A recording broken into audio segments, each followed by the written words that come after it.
Edisona, të përshëndes, kur pritet që të një seansa dhe çfarë pritet të ndodhë sot?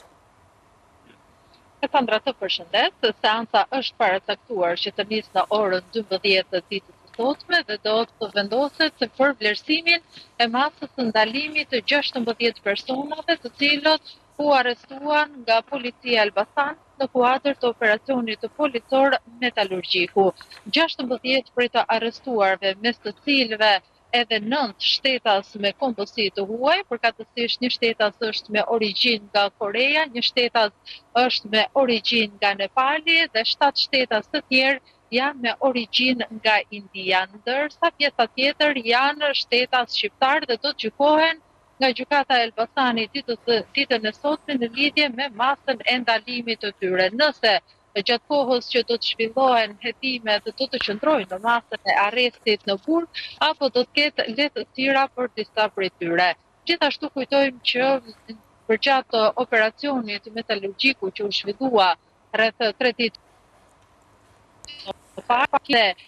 8 persona të cilët gjithashtu sipas grupit të hetimit të ngritur nga prokuroria e Elbasanit dyshohet se kanë kryer palishmëri sa i takon punës që ata kryenin pranë 2 ndërmarrjeve që funksiononin në qytetin e Elbasanit dhe saktësisht në zonën e ish metalurgjiku. Të bëhet fjalë të paktën 2 kompani që tashmë janë gjovitur dhe janë pezulluar nga ana e institucioneve përkatëse, bëhet fjalë për kompaninë GSA Ferrokrom, e cila sipas hetimeve të deri tanishme dyshohet se nuk trajtonte dhe nuk dërgonte tek asnjë operator i licencuar mbetjet e hirit. Ndërsa një tjetër TCALB nuk respektonte kriteret e riciklimit dhe asgjësimit të baterive. Kujtojmë që kemi raportuar më herët sa i takon Ferrokromit dhe kësaj kompanie për zjarrin e madh që ra në ambientet e kësaj kompanie dhe për ndotjen alarmante që shkaktoi